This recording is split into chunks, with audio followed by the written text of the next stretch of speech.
Well, thank you again, Mr. Isa, Chairman Isa, and also Mr. Cummings, for agreeing to co-chair and be part of this oversight hearing with the Transportation Infrastructure Committee in our efforts to make certain that the American public is safe and secure, and we have in place the very best security and transportation security system possible.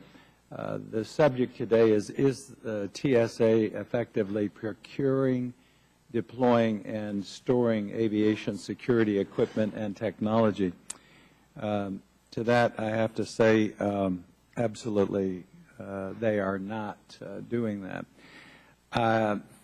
When we assumed the majority last year, we started looking at sort of the history of the acquisition of equipment during the past 4 years and what was happening with important security equipment.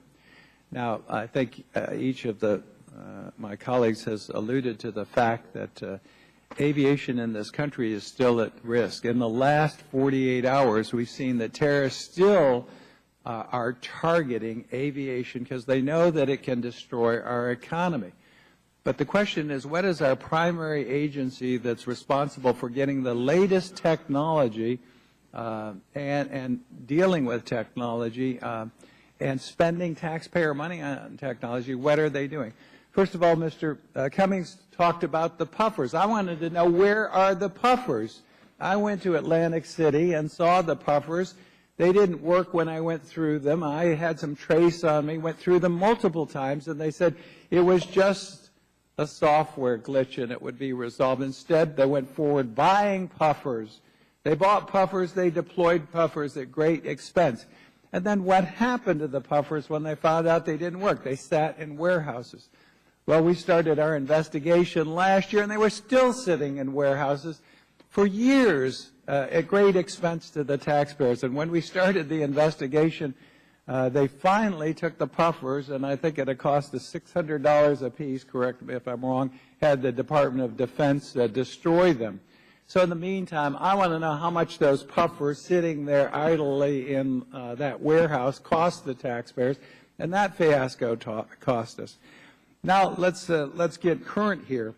We had a whistleblower contact us at the end of last year, the beginning of this year, and said there's incredible amounts of equipment sitting in a TSA warehouse outside of Dallas, Texas. So we started looking into it, and of course TSA gave us a hard time thanks to Mr. Isa. We combined forces. We have one staffer who is with OGR, thank you, and also with our committee. So we started investigating, and sure enough, something was rotten in Denmark. And Dallas, yeah. Denmark is very close to Dallas in this case.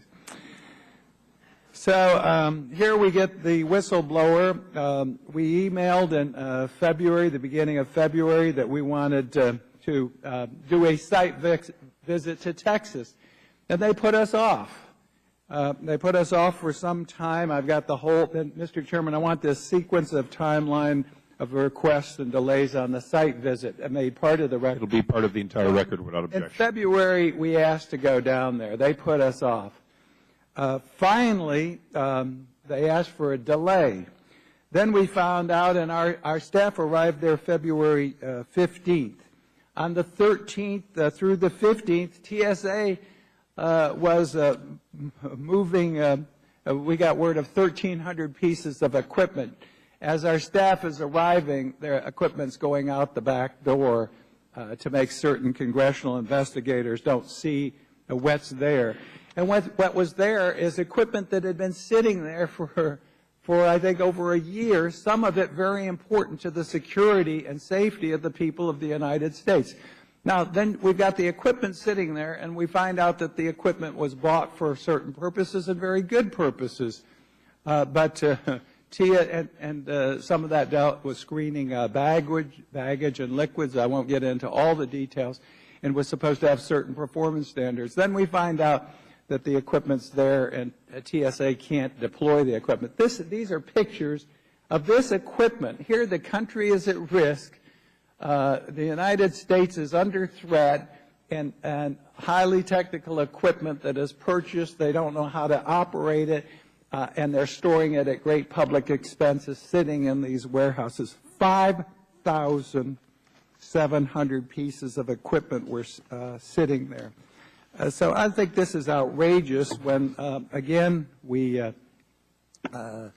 depending on this agency to protect us, not to be storing equipment, buying it, not meeting the specifications, not able to operate the equipment. We'll hear some from our witnesses today in more detail about this outrage. So thank you for holding this hearing. We need to get to the bottom of why TSA is dancing this committee, our joint committees around, and not providing taxpayers with good return for their dollars and security for the traveling public. So I yield back.